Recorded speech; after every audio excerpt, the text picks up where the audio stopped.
Police check post வருதையோ நம்மள check பண்ண கண்டிப்பா மாட்டிப்போம். சார் இப்போ வர ரைட்ல திரும்பிடுங்க சார். ஏன் சார்? ஹாஸ்பிட்டல் போறதுக்கு இப்படி ஒரு குறுக்கு வழி இருக்கு சார். 10 நிமிஷத்துல போயிடலாம் சார். என்னால முடியல. இவரு சொல்ற வழியிலே போயிடுங்கண்ணா. சரிம்மா போயிடுறேன்.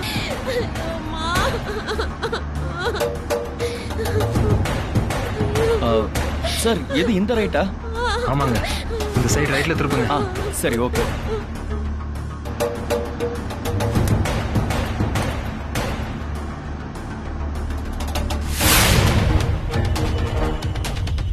இந்த பக்கம் வர எந்த வண்டியா இருந்தாலும் தரோவா செக் பண்ணி அனுப்பணும். செக் பண்றேன்னு சொல்லி லேட் பண்ணிடாதீங்க. யாரையாவது நம்ம மிஸ் பண்ணிடுவோம். எவன் என்ன இன்ஃபுளுன்ஸ பத்தி சொன்னாலும் கேட்காதீங்க. யாரா இருந்தாலும் தடுத்து நிறுத்தி செக் பண்ண. புரியுதா? சரிங்க. Okay sir. Okay sir.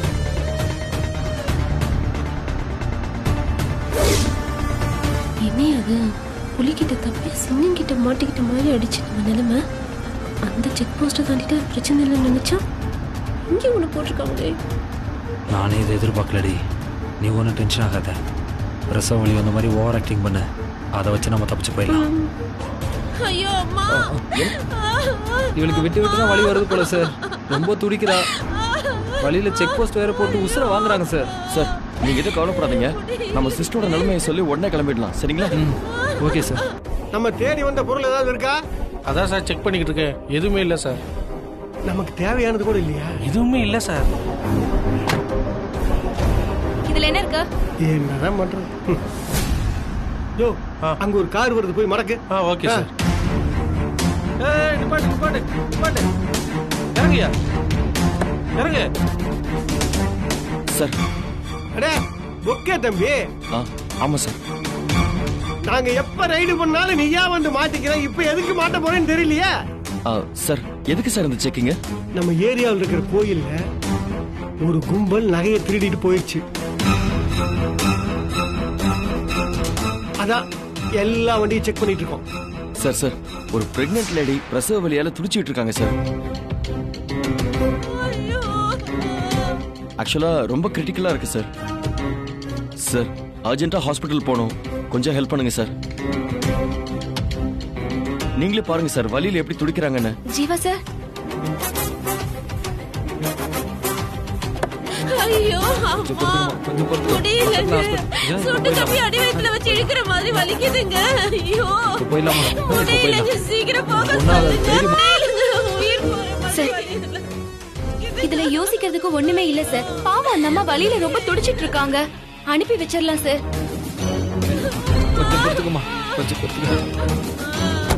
சரி ஓகே தம்பி, நீ கிளம்பு. ரொம்ப தேங்க்ஸ் சார். தேங்க்ஸ் மேலு.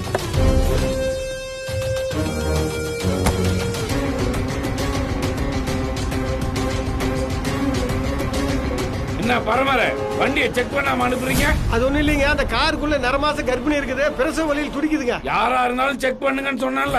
பிரசவ வலியில துடிச்சிட்டு இருக்கு. ஆஸ்பத்திரிக்கு போறாங்களா? அதான் மயில அனுப்பி சொல்லுச்சு. என்னது? நானு பரமர எந்த வண்டியா இருந்தாலும் செக் பண்ணாம அனுப்ப கூடாதுன்னு நான் சொல்லியிருக்கேனா இல்லையா? கான்ஸ்டபிள் சொல்றத கேட்பீங்க, அப்ப நான் சொல்றத கேட்க மாட்டீங்களா? உங்க வார்த்தை தான் எனக்கு வேதவா காண்டவரே. அந்த வண்டியை போய் செக் பண்ணுங்க. யோ கண்ணாடி இறங்கியா. சார் என்ன சார்? சோதனை பண்ணாம அனுப்ப கூடாதுன்னு சார் சொல்லிட்டாரு. சார் எமர்ஜென்சி தெரிஞ்சு இப்படி எல்லாம் பண்ணா எப்படி சார்? கிரிட்டிக்கல்னு சொல்லி நிறுத்தி வைக்கிறீங்கன்னா உங்களுக்கு எல்லாம் மனசாட்சியே கிடையாதா?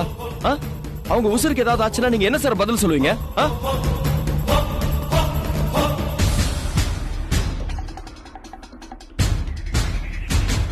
யாரா அவன் போலீஸுகிட்டே சவடாலா பேசுறதுன்னு பார்த்தேன். நீதானா அது? சார் சவுண்ட் கொடுக்கல சார். நீங்களே அவங்க நிலைமையை பாருங்க. ரொம்ப நேரமா அவங்க வலியை தாங்க முடியாம கிரிட்டிக்கல் சிச்சுவேஷன்ல போராடிட்டு இருக்காங்க.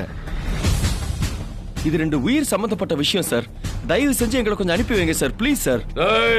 அப்படியெல்லாம் அனுப்ப முடியாதுடா. எல்லாரும் கீழே இறங்க முதல்ல. சார் சீரியஸ்னஸ் புரியாம ஏன் சார்? அதை விட சீரியஸா எங்க பிரச்சனை போயிட்டு இருக்கு. இறங்கடா கீழே. இறங்க கீழே. பாத்துமா. வாடா. வரேன் சார். வா. உன் பேர் என்ன? ஜெகன் சார். இவ யாரு? என் பொண்டாட்டி சார்.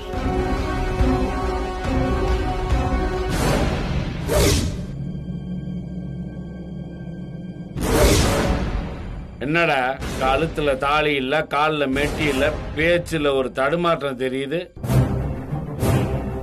இவளை பார்த்தா எனக்கு சந்தேகமா இருக்குதே.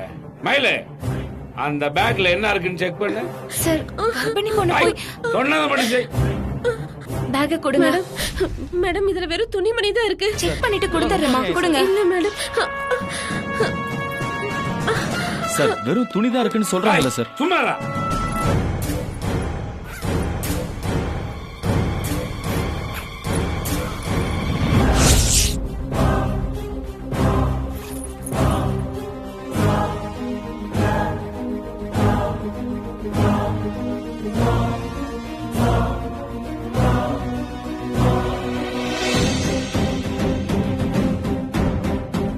மயிலு, என்ன பேக்க திறந்து ஷாக் ஆயிட்ட?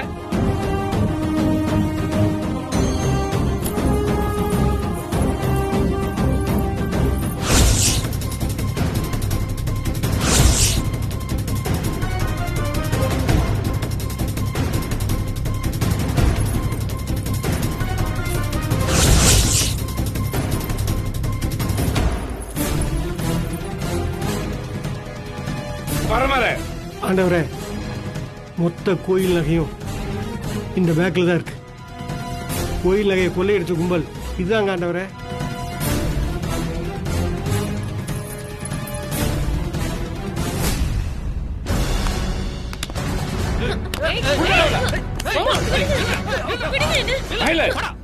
கர்ப்பிணி பொண்ணு கர்ப்பிணி பொண்ணு நீ இவளை பார்த்து பரிதாபப்பட்டிய. இவ்வளவு அவனு செஞ்ச காரியத்தை பாத்தியா?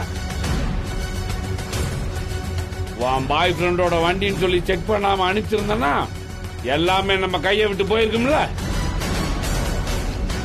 இதுக்குதான் உன் இஷ்டத்துக்கு ஆடாம சீனியர் ஆபீசர் சொல்றத கேட்டு நடக்கணுங்கிறது. டேய், எதுக்குடா போய் சொல்லி என்ன ஏமாத்தன?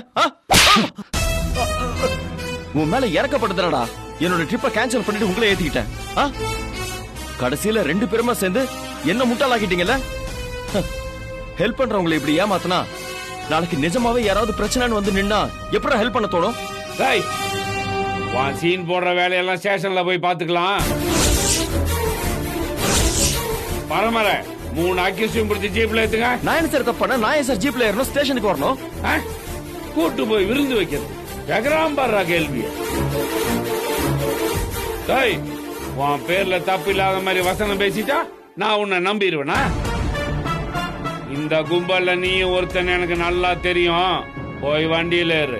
இந்த கிரிமினல்ஸோட என்ன சேர்க்காதீங்க சார். நான் ஒரு பார்ட்டியை பிக்கப் பண்றதுக்காக போயிட்டு இருந்தேன். இவங்க பிரசவ வலி நடிச்சு துடிக்கிற மாதிரி பண்ணாங்க. அதனால பரிதாபப்பட்டு நான் இவங்க வண்டியில ஏத்திட்டேன் சார். எனக்கு அவங்களுக்கு எது சம்மந்தமும் கிடையாது சார். இவங்களுக்கு ஹெல்ப் பண்ணுங்கிற ஒரு நல்ல எண்ணத்துல தான் சார் நான் வண்டியில ஏத்திக்கிட்டேன்.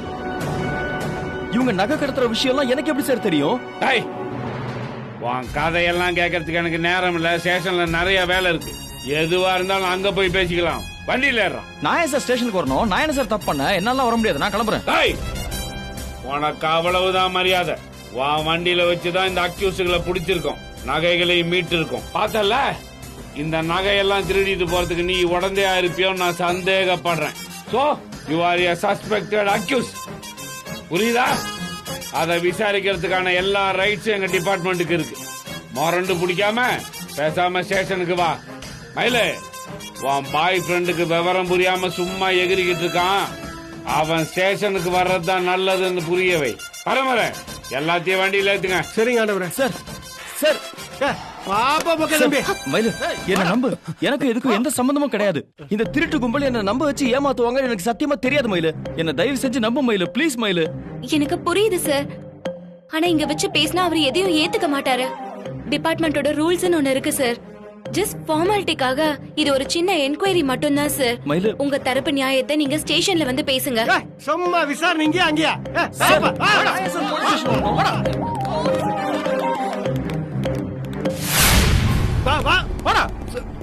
நில்றாங்க. பரமர அந்த டிரைவரையும் இவனையும் ஒரே செல்ல போடுங்க. அம்மா, இந்த பொம்பளை அந்த செல்ல போடுங்க. என்ன சார் லாக்கப்ல தள்ளுறீங்க? நான் என்ன சார் தப்பு பண்ண? என்ன கொஞ்சம் பேச வர்றீங்களா? Okay sir. டேய் போடா.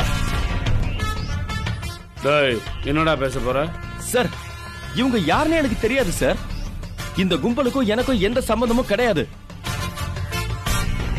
நான் ஒரு சவாரிய பிக்கப் பண்றதுக்காக போயிட்டு இருந்தேன் சார். அவங்க கன்சீவா இருக்காங்கன்னு சொல்லி பரிதாபப்பட்டுதான் சார் நான் அவங்கள வண்டியில ஏத்தினேன். மத்தபடி இவங்களுக்கும் எனக்கும் எந்தவித கனெக்ஷனுமே கிடையாது சார். டேய் இதே கதையை தான்டா வார்த்தை மாறாம அங்கேயே சொன்னேன். சார் எத்தனை தடவை சொன்னாலும் நீங்க நம்பவே மாட்டேங்கிறீங்களே. எப்பரா நம்புறது? செக்கிங் இல்லாமயே கிராஸ் பண்ணி போகணும்னு அவங்கள விட நீதான பதறன. கர்ப்பிணி பொண்ணை போய் நிறுத்தி வைக்கிறீங்களே, உங்களுக்கு இதயம் இல்லையா, இரக்கம் இல்லையா, அது இல்லையா, இது இல்லையான்னு ஏகப்பட்ட வசனம் பேசினிய. சார் இல்ல சார், நான் சொல்றது அந்த பொண்ணு கர்ப்பமாவே இல்ல சார். வயித்துல துணி மூட்டையை கட்டிக்கிட்டு கர்ப்பமா இருக்க மாதிரி நடிச்சிருக்கா சார்.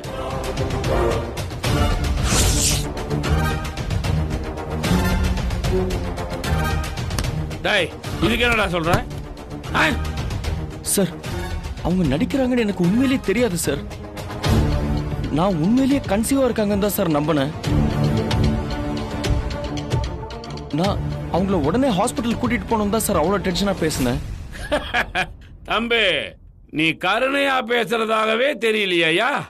அவங்கள காப்பாத்த துடிச்ச மாதிரி தானே எனக்கு தெரிஞ்சது. சார் அதுக்கு தான் நான் என்ன காரணம்னு சொல்றேன் சார். அந்த அம்மா ரொம்ப கிரிட்டிக்கலான பொசிஷன்ல இருந்தாங்க. அவங்களுக்கு எதுவுமே ஆயிடக்கூடாதுன்னு தான் சார் நான் அந்த அளவுக்கு துடிச்சேன். நீங்க வேணும்னா அவங்களே கேட்டு பாருங்க சார். அவங்க வாங்க கூட்டாளிங்க தானே, கூட்டு களவாணிங்க ஒன்ன காப்பாத்த தானே பாப்பாங்க. உண்மையை சொல்லுவாங்களா என்ன? சார் இல்ல சார், நான் அவங்க கூட்டாளி எல்லாம் கிடையாது சார். கஷ்டப்படுறாங்களேன்னு சொல்லி இறக்கப்பட்டு அவங்களுக்கு உதவி மட்டும் தான் சார் செஞ்சேன். அதே சார் நீங்க புரிஞ்சுக்கவே மாட்டேங்கிறீங்க. எந்த திருடன்டா நான் தான் திருடன் ஒத்துருக்கான்? எல்லாம் புரியுது எனக்கு. உன் கேர்ள் ஃபிரெண்ட் இருக்கிற ஸ்டேஷன்லயே இப்படி அக்யூஸ்டா வந்து மாட்டிக்கிட்டமேன்னு அசிங்கமா இருக்குல்ல? இவ முன்னாடி நீ அப்பாவின் காட்டிக்கத்தானே ரொம்ப போராடுற. ஆனா நீ சுத்தரதியில நம்புறதுக்கு நான் ஒன்னும் முட்டாள் இல்லையே. சார் சார் கோயில் நகையை திருடினவங்க இவரோட கார்ல இருந்தது உண்மைதான். அதுக்காக இவரையும் அந்த கூட்டாளிங்களோட சேர்த்துக்கிறது சரியில்லை சார். புதுமணி எது சரி எது தப்புன்னு ஆண்டவருக்கு நீ பாடம் எடுக்காத. இவர் இன்ஸ்பெக்டர், நீ சாதாரண கான்ஸ்டபிள். அதை என்னைக்கு நீ மறந்துடக்கூடாது. விடுங்க பரமரை, என்ன இருந்தாலும் பாய் ஃப்ரெண்ட் இல்லையா, எப்படி விட்டு கொடுக்க முடியும்? அதுக்காக ஒரு கிரிமினலை சப்போர்ட் பண்ணி பேசுறது எல்லாம் நம்ம ஏத்துக்க முடியாது ஆண்டவரே. பர்சனல் வேற தொழில் வேறன்னு புதுமணிக்கு புரிய வைக்கணுங்க. நல்லா எடுத்து சொல்லுங்க புரியுற மாதிரி. அவளுக்கு புரியலனா நம்ம தான் புரிய வைக்கணும். மேல உன் பாய் ஃப்ரெண்டுக்காக உன் மனசு பதறது எனக்கு புரியுது. நீ இவனோட ஊர் சுத்துறது, ஜாலியா ஜோடி போட்டு திரியறது இதெல்லாம் வேற. ஆனா டியூட்டின்னு வந்துட்டா அதுக்கு ரொம்ப சின்சியரா இருக்கணும். பாய் ஃப்ரெண்டு, லவ்வரு, புருஷன், பரிதாபம் இதெல்லாம் வரவே கூடாது. டிபார்ட்மெண்ட்டை பொறுத்த வரைக்கும் நம்ம நிழல கூட நம்ம மதிக்க கூடாது. எதுவா இருந்தாலும் நம்ம சந்தேகப்பட்டு தான் ஆகணும். யாரா இருந்தாலும் சந்தேகப்படணும். இதுல இறக்கப்படுறதுக்கு இடமே இல்லை.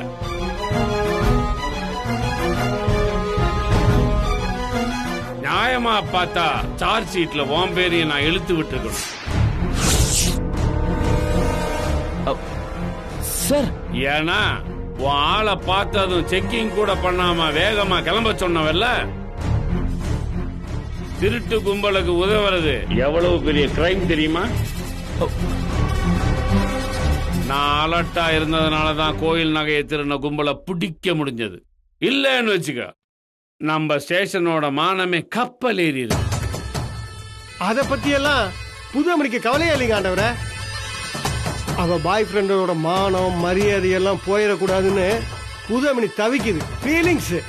சார் நீங்க நினைக்கிற மாதிரி எல்லாம் எதுவும் இல்ல. ஜீவா சாருக்கு இறக்க சுபாவம் அதிகம். பரிதாபப்பட்டு உதவி செய்ய போய் தான் அவர் இப்ப இப்படி மாட்டிக்கிட்டாரு. வேலை விஷயத்துல நானும் சொந்தக்காரன் வேண்டியவங்கன்னு எந்த பாரபட்சமும் நான் பாக்குறது இல்ல. அப்படி பாத்திருந்தா போதை பொருள் சம்பந்தப்பட்ட கேஸ்ல என் மாமாவை நான் அரெஸ்ட் செஞ்சிருக்கவே மாட்டேன்.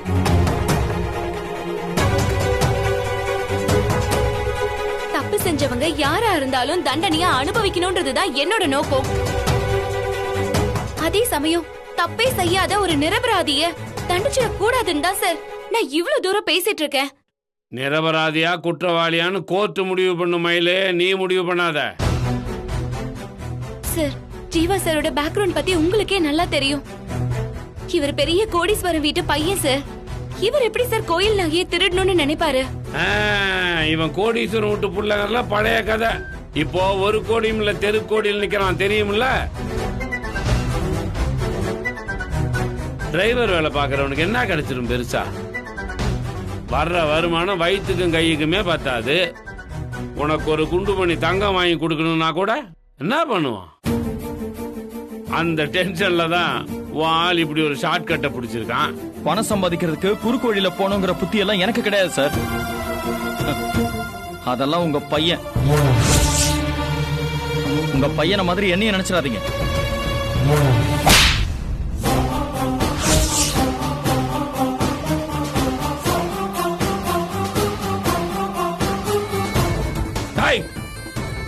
என் பையனை பத்தி ஏதாவது தப்பா பேசின இங்கேயே சாவடிச்சிருவேன், ஜாக்கிரதை. உன்னை இழுத்துட்டு வந்த வேகத்துல லாக்அப்ல தள்ளி தோலை உரிச்சிருக்கணும். இவ்வளவு நேரம் பேச விட்டு வேடிக்கை பார்த்த மாதிரி என்ன சொல்லணும்டா? இவனை உள்ள கூட்டு போய் உரி உரின்னு உரிங்கடா. உள்ள மொத்த பார்ட்ஸும் டேமேஜ் ஆனாலும் பரவாயில்ல, ஒரு சொட்டு ரத்தம் வெளியே வரக்கூடாது. இதுக்கு முன்னாடி இந்த கும்பல் எங்கெல்லாம் கொள்ளையடிச்சாங்க, அதை எங்கெல்லாம் பதுக்கி வச்சிருக்காங்க, இதுக்கப்புறம் எங்கெல்லாம் கொள்ளையடிக்க போறாங்க, மொத்த திட்டமும் எனக்கு தெரியணும். கூட்டுப்பட அவனை. சொன்னா கேளுங்க சார், விடுங்க சார். சார் இதெல்லாம் அநியாயம் சார். நான் எந்த தப்பும் செய்யல சார். நான் எந்த தப்புமே பண்ணல. என்ன சார் உள்ள போறீங்க சார்?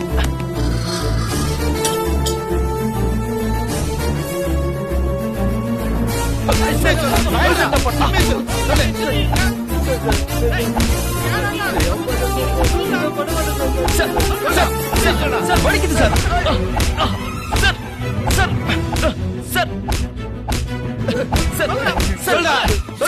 எனக்கு அந்த தீர்ப்பு சம்பந்தமே இல்ல சார். நீ உண்மையை சொல்ற வரைக்கும் உன்னை விட மாட்டேன்.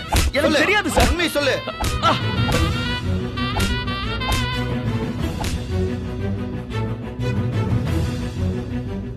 சார் சொல்லு. உண்மையை சார் சொல்லுங்க. எனக்கு எதுவும் தெரியாது சார். அவங்க யாருன்னு எனக்கு தெரியாது சார். நீ சொல்ற வரைக்கும் உன்னை விடவே மாட்டேன். சொல்லு.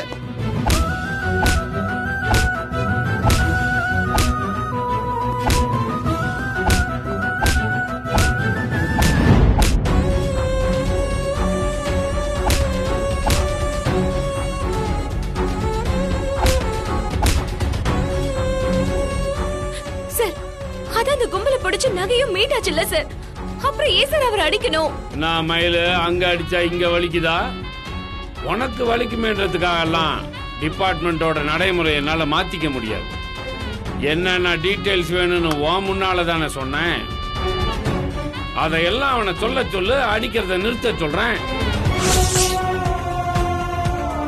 ஏன் மயிலு, அவன் அடி வாங்கி வலியில துடிக்கிறத உன்னால பார்க்க முடியலையா? அப்படி நான் ஒண்ணு பண்ணு, நீ உள்ள போய் எல்லா விவரத்தையும் தெல்ல தெளிவா கேட்டு வந்து என்கிட்ட சொல்லு. அதுக்கப்புறம் ஒரு கீரல் உழுவாம நான் பாத்துக்கிறேன். சார் தப்பே செய்யாதவரை போய் என்ன உண்மையை ஒத்துக்க சொல்றீங்க சார்? அப்ப வேற வழியே இல்ல. அடி வாங்கி அவன் கதறியே ஆகணும். என்னால ஒண்ணும் பண்ண முடியாது சார். என்னாலே ஒண்ணும் பண்ண முடியாது.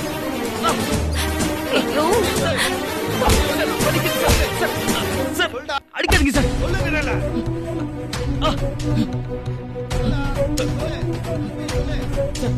நான் சொல்றத நம்புங்க சார். சார் சார் அடிக்காதீங்க சார். சார் வலிக்குது சார். விடுங்க சார். சார்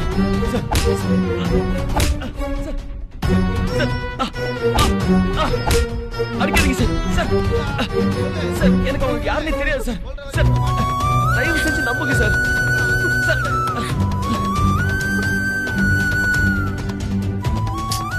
மயிலு என்ன ஆச்சு? சார் அவர் நான் போய் தப்பு சொல்றேன். செய்யலன்னு தெரிஞ்சும் வேணும்னே அடிக்கிறாங்கக்கா. எனக்கு என்ன பண்றதுனே தெரியல. அடிக்காதீங்க சார் எனக்கு புரியுது மயிலு. ஆனா வருத்தப்படுறதை விட நம்மளால என்ன செய்ய முடியும்? அவர் பக்கம் நியாயம் இருக்கிறப்போ அவர் நிச்சயமா இந்த பிரச்சனையில இருந்து வெளியே வந்துருவாரு. நீ தைரியமா இரு. அடிக்காதீங்க சார்